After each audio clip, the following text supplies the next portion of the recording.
আব্বু তেলাপিয়া মাছ আনছিল আর আমি একটা তেলাপিয়া মাছ রেখে দিয়েছিলাম একটু পরে ফ্রাই খাওয়ার জন্য। যেহেতু বাইরে একটু ঠান্ডা আবহাওয়া আছে তাই ভাবলাম যে আজকে একটু ফ্রাই করে খাই। তো এই তো আমি এখন মাছটা ভিজেছি একটু ভালো মতো, বরফ আছে এখনো ছুটে নেই, পুরোটা ছুটুক, তারপরে এটা ভালো করে মশলা মাখিয়ে ফ্রাই করব। আর এখানে আমি একটু টমেটো নিয়েছি আর হচ্ছে লেবু কেটে নিছি, একটা সস বানাবো, কারণ ফ্রাইয়ের সাথে যদি একটু সস হয় তাহলে ভালোই লাগে।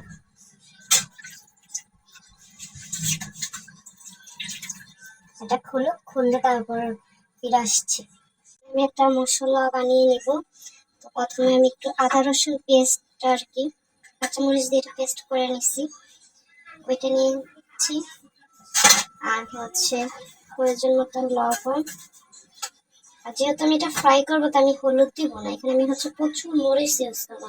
প্রথম হচ্ছে কাঁচা মরিচ আদা রসুনের সাথে একসাথে ব্লেন্ডার করে নিচ্ছি, আর হচ্ছে এই যে গুঁড়ো মরিচ, যেহেতু আমি একটু ঝাল খাবো তো মরিচটা একটু বেশি করেই দিতেছি।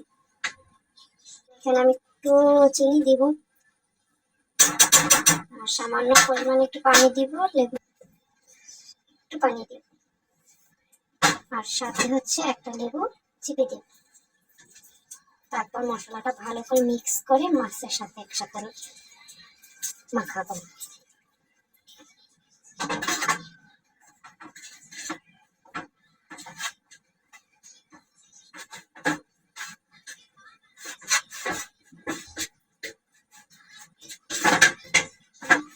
আর একটু পানি লাগবে।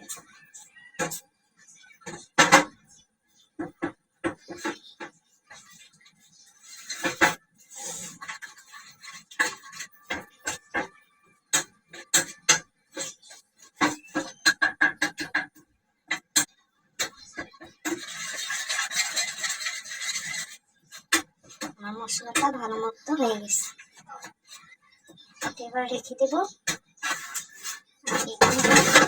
আমার এখানে এটাও হয়ে গেছে কমপ্লিট। এখন দেখবো মাছটা সুন্দর মতন হয়ে গেছে, কারণ ভালো করে ধুয়ে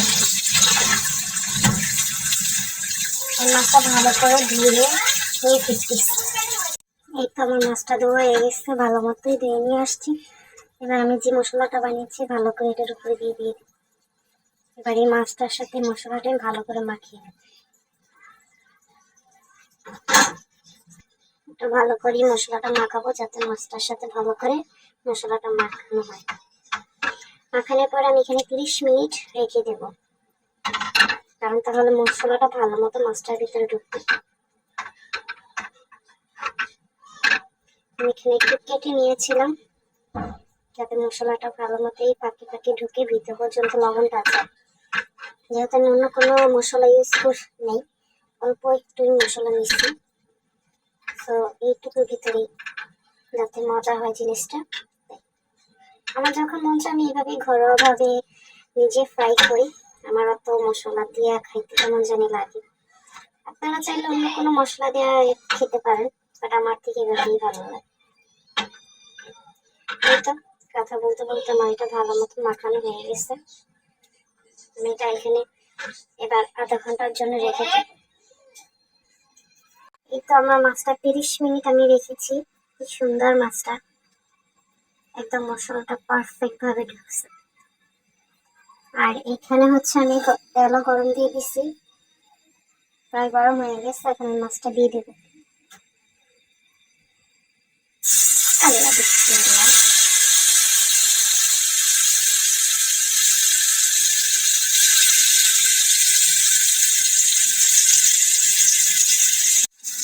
যেহেতু এখানে ফ্রাই করবো তো আজকে আমি করবো, খোলা রাখতে খুবই লাগছে।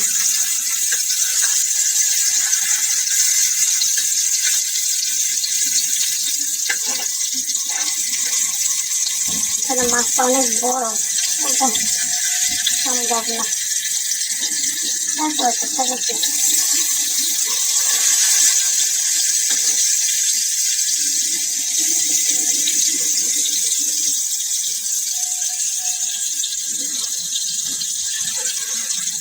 একটু হইলে তারপর আমি এখানে যে একটা মশলাটা ছিল ওই মশলাটা আমি দিয়ে দিই। জাস্ট মাছটা একটু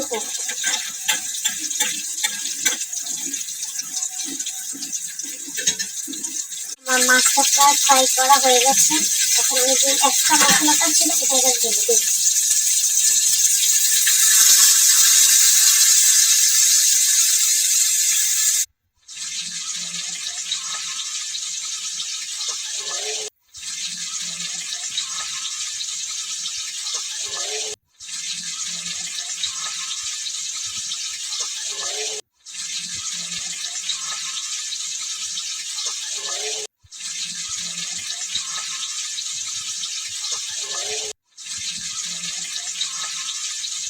অনেক সুন্দর। আমি অফ ক্যামেরা মাছটা উঠিয়ে নিচ্ছি ভালো মতো। কোনোভাবে যদি একসাথে ভাঙতে যাইতাম উল্টে তো যেতাম, তাহলে দেখা যেত আমার মাছটা বেশিরভাগ অবশ্যই ভেঙে যেত। এবার আমি এক সাইড দিয়ে যে কাটা টমেটোটা রেখেছি সেটা দিয়ে দিই।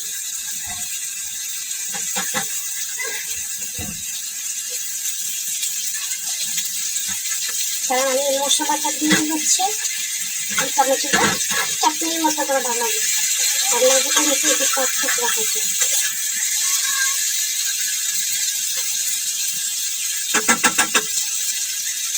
একটু দেবো তাকে আমি একটু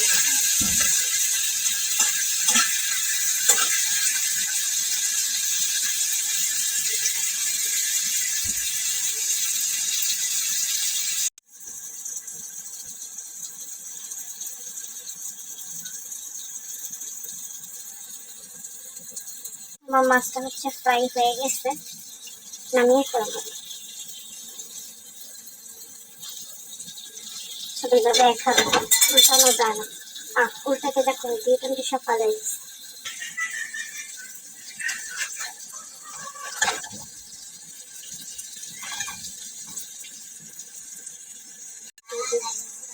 ভালো মতো টমেটোগুলো হচ্ছে আমি একদম গলিয়ে ফেলবো, আর নামানোর আগে কি একটু জাস্ট লেবুটা চিপে দেবো। তাহলে ভাববো কি টমেটো সসটা, সস বলো বা চাটনি বলো যেটি বলো না কেন, একটু টক টক হইব আর একটু ঝাল ঝাল হইব। তাহলে দেখা গেছে যে মাছটার সাথে খেতে মজা লাগবে। আমার মাছটা প্রায় হয়ে গেছে, আমি নামিয়ে ফেলবো ভাবছিলাম।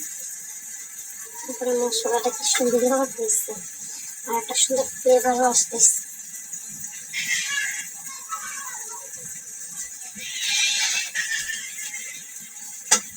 আমি এবার এটা নামিয়ে ফেলি মাছটা। কিভাবে নামানো সম্ভব লাগছে, আমি নামিয়ে ফেলতেছি। এই তো নামিয়ে ফেলছি। এবার সুন্দর মতন টমেটোটা গলে ফেলবো। এই মশলার মধ্যেই টমেটোটা গলাবো।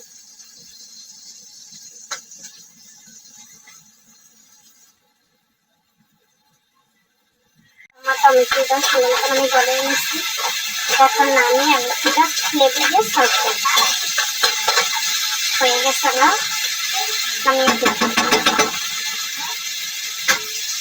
এই তোমার গ্রেভিটা হয়ে গেছে, এখন আমি লেবুটা চিপে দেবো ভালো মতো, তাহলে একটু টকটক লাগবে। লেবুটা দেওয়া হয়ে গেছে, ভালো করে মিশিয়ে দেবো।